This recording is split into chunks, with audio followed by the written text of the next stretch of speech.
वाघोली गावातील जिल्हा परिषद शाळेतील विद्यार्थ्यांना खड्ड्यातून जलमय रस्त्यावरून करावा लागतोय प्रवास। वाघोली गावात घाणीच्या साम्राज्यामुळे ग्रामस्थांच्या आरोग्याचा प्रश्न ऐरणीवर, ग्रामपंचायतीचे मात्र याकडे दुर्लक्ष। एकीकडे देशाची वाटचाल डिजिटल कडे चालू असून सरकारच्या वतीने शिक्षणाला प्राधान्य देत ग्रामीण भागातील लोकांना अनेक सोयी सुविधा देण्यात सरकार कटिबद्ध असताना मात्र औसा तालुक्यातील वाघोली गावातील ग्रामस्थ व विद्यार्थ्यांना मात्र अनेक अडचणींचा सामना करावा लागतोय। वाघोली मुख्य रस्ता ते जिल्हा परिषद शाळा जाणाऱ्या रस्त्याची दुर्दशा झाल्याने विद्यार्थ्यांना खड्ड्यातून, चिखलातून व पाण्यातून प्रवास करावा लागतोय। या रस्त्याची दुरुस्ती करण्याची मागणी ग्रामस्थांनी ग्रामपंचायतीला केली असता याकडे ग्रामपंचायत कानाडोळा करत असल्याचं ग्रामस्थांनी सांगितलंय। वाघोली गावाचं भविष्य असलेली जिल्हा परिषद शाळेतील व अंगणवाडीतील लहान लहान चिमुकले विद्यार्थी याच खड्ड्यातून चिखलात कसाबसा मार्ग काढत संघर्षमय शिक्षण घेत असल्याचं चित्र दिसून येत आहे। वाघोली ग्रामस्थांनी प्रसार माध्यमांशी बोलताना आम्हाला गावात कुठल्याही सोयी सुविधा मिळत नसून या सततच्या पावसाने गावात डास झाले असून या डासांमुळे व दूषित पाण्यामुळे आमचे आरोग्य धोक्यात असल्याचं सांगत वेळेवर फवारणी होत नाही किंवा पिण्याच्या पाण्यात औषधे टाकली जात नसल्याने आम्हा गावकऱ्यांच्या आरोग्याचा प्रश्न गंभीर असून याकडे प्रशासनाने दखल घ्यावी अशी आर्त हाक देत ग्रामस्थांनी आम्हाला रस्ता द्या अशी विनवणी प्रशासनाला केली आहे। यावेळी भानुदास जाधव, अविनाश जाधव, मदन जाधव, संजय पवार, किशोर वाघमारे, व्यंकट सुरवसे, ज्योतिराम टेंकाळे, सत्यवान जाधव, बिरुदेव नागमोडे, परमेश्वर कांबळे, लिंबराज कांबळे, गुलाब सय्यद, मनोज सुरवसे, लिंबराज कांबळे यांच्यासह वाघोली गावातील ग्रामस्थ उपस्थित होते।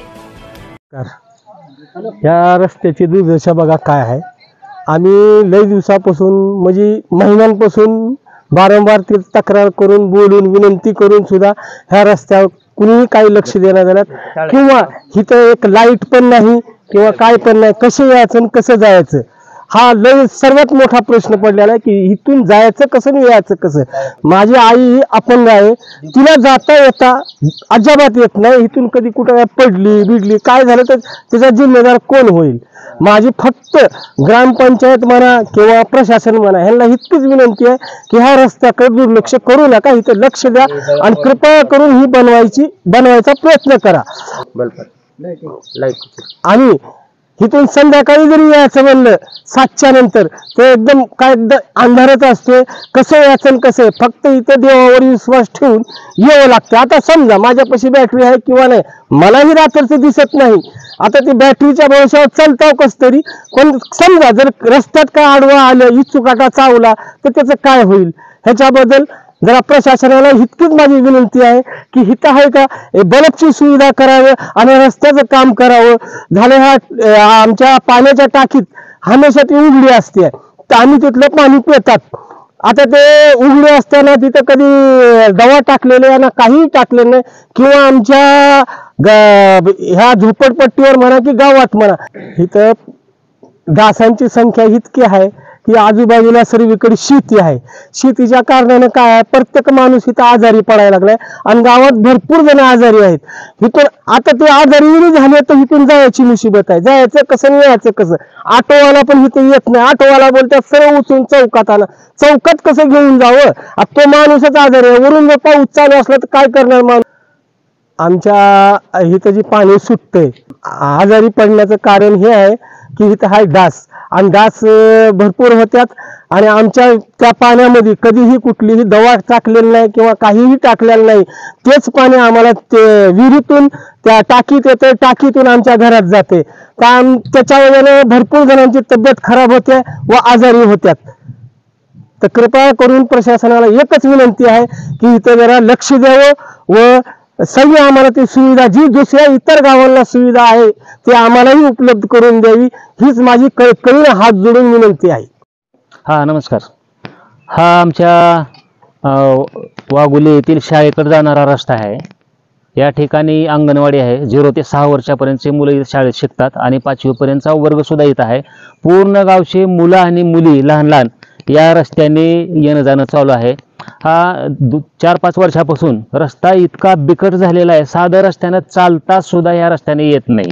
वारंवार यापूर्वी आम्ही ग्रामपंचायतकडे वारंवार विनंती करून सांगून सुद्धा आजपर्यंत ह्या रस्त्याकडे दुर्लक्ष झालेलं आहे। शिवाय या शाळेतले शिक्षक जे आहेत येणारे ते मेन चौकामध्ये गाड्या आपल्या थांबवतात आणि तिथं थांबून पायी चालत यावं लागतं. इतकी बिकट परिस्थिती या गावची झालेली आहे, या रस्त्याची दुर्दशा झालेली आहे. चालतंय.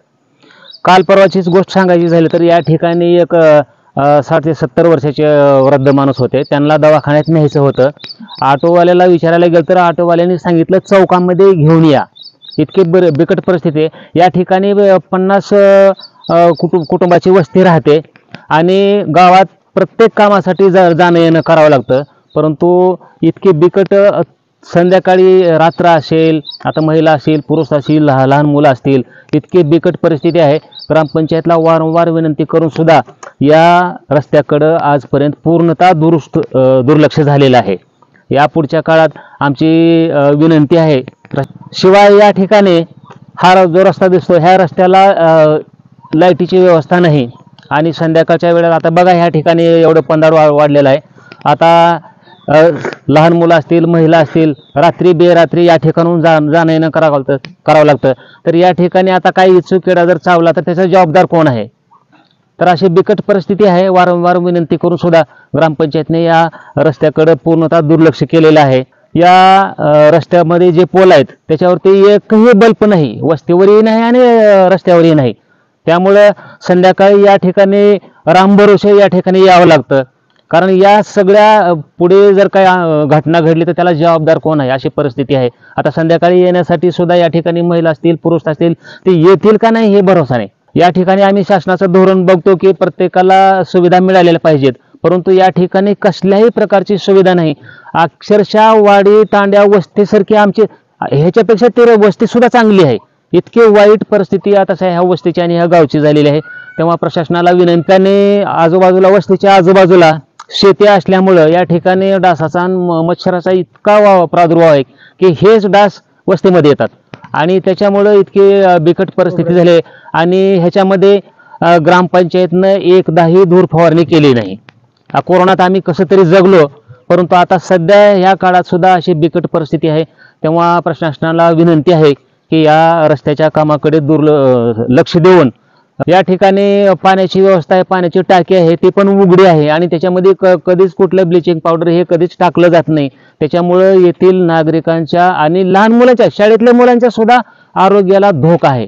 कारण आजारी पडल्यानंतर तेच पाणी पितात आणि त्याच्यामुळं आजारी पडून दवाखान्यात जाण्याचं प्रमाण या ठिकाणी वाढलेलं आहे. तेव्हा संबंधित प्रशासनाला आमची कळकळीची विनंती आहे की या रस्त्याच्या कामाकडे लक्ष देऊन ताबडतोब लवकरात लवकर हा रस्ता करून देण्यात यावा ही विनंती.